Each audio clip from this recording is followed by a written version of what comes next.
Mr Acting Deputy President, and I thank the House for the indulgence.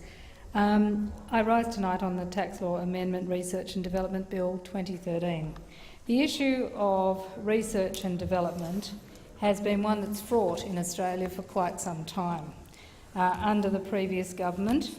I made it very clear that the Greens were very supportive of maximising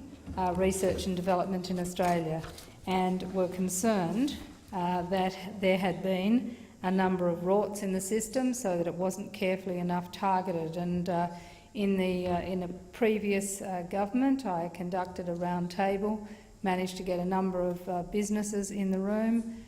research organisations in the room, and it led to a good outcome in one of the issues that was raised, particularly for small and medium-sized businesses, was the fact of cash flow, that they would like to be involved in more research and development and like to spend more on research and development, but were unable to do so because they had to expend the money up front and then wait for a year before they could claim it back. And they asked that, from their point of view, the issue for them was was there a mechanism, if you like, to be able to claim it quarterly.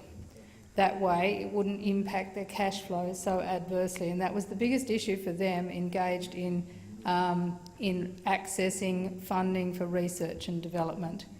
And so, as a result of that round table, I put forward that proposition that there be quarterly payments, and I indicate to the Senate that that is one of the amendment that the Greens have got to this bill to enable businesses to be able to maintain a reasonable cash flow by being able to access anticipate what their likely rebate was going to be for research and development expenditure, and then be able to claim that on a quarterly basis. In terms of research and development, the other issue that was of great interest to me was the extent to which my original strong opposition had been, of course, to large corporations being able to claim vast amounts of money for research and development, when in fact they were claiming that when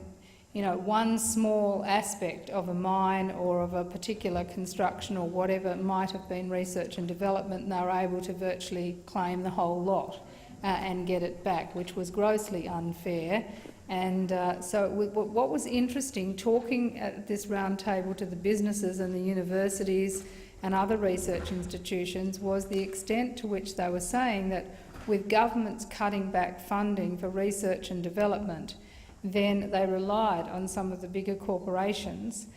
to be able to access research and development dollars, so that they could then partner with universities and other research institutions in order that they could then develop, if you like, a research hub. So you found that the dollars were actually being used in a way that you would like to actually support, in the sense of universities and their researchers and research PhDs and the rest being able to involve and be funded to be doing the research work. So research and development in Australia is a lot more complicated than it might appear at first glance. It was something that I feel very strongly about, and if we are going to move from a country which is a dig-it-up, cut-it-down economy, and move to an economy which is based on innovation and based on new technologies, based on a shift from that dig-it-up, cut-it-down, ship-it-away that Australia has been known for, you have to invest in education and you have to invest in research and development. It's absolutely critical, and that's why the Greens went to the election in 2013 with a plan to increase Australia's spending on R&D to 3% of GDP, both public and private, and it was a fully costed policy. Since then, we have seen the government absolutely slash the funding for research and development across the board. The attack on science has been unprecedented, and when you travel outside Australia, people find it extraordinary to see the attack on science funding and research funding, and people cannot believe that the government turned on the CSIRO in the way that it did last year and slashed so much, over 100 million out of the CSIRO budget. What we are seeing is a government which fails to recognise that at the end of the mining boom, and let's recognise that that is what is happening, you have to have spent money in building up education, building up innovation, being able to sell not only product but also develop capacity, not only here in Australia but overseas, and that has really been a major problem. My concern here, of course, is that the whole motivation for this change is not to improve R&D funding but to free up R&D funding to go back to the Consolidated Fund. That is clearly what is going on here. If this money was all targeted to R&D, then I would feel much more positively predisposed. But tragically what I'm seeing is yet another attempt for the government to slash research and development funding from Australian innovation. And I would like to see that money kept in research and innovation in Australia. And that's why I don't support what is at first blush an attempt to focus R&D funding. What I don't like is I think the estimate was something like 1.1 billion will go back into the government coffers, and it's not something that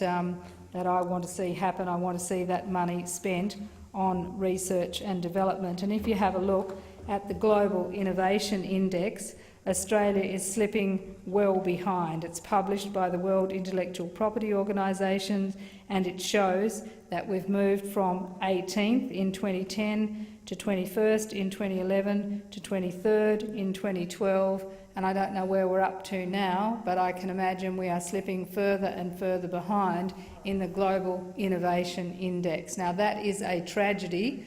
for the country, an absolute tragedy for the country. And when I look around the world and see the challenges that are there, particularly in converting from old energy sources to renewable energy sources, to look at new ways of sustainability, particularly in agriculture, in the management of water systems and the rest, Australia's got fantastic research, great capacity. We should be looking at exporting some of that capacity, intellectual property and capacity, to be used elsewhere in the world, and not keep focusing on propping up the coal industry, propping up BHP and its uranium mine in South Australia. And let's face it, this Royal Commission is no more than an attempt to prop up BHP's failing copper and uranium model at Olympic Dam. So we need to be making sure that we see the future in terms of the intellectual capacity that we've got in Australia, and I cannot stand the idea that the government would attack research and development funding in order to bleed it back into the Consolidated Fund at exactly the same time as it is allowing a lot of these companies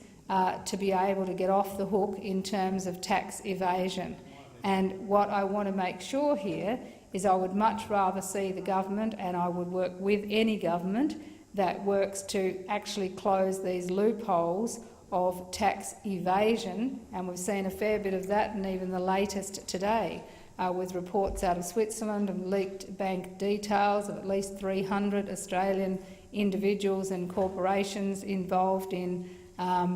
fairly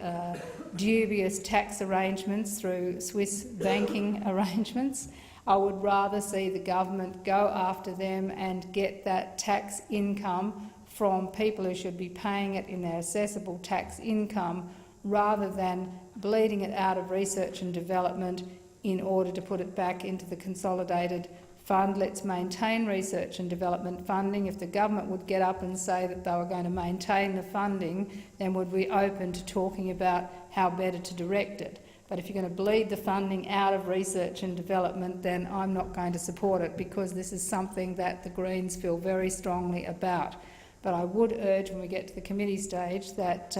if people are going to support this bill, that they do support the capacity for small and medium-sized enterprises to be able to reclaim their expenditure in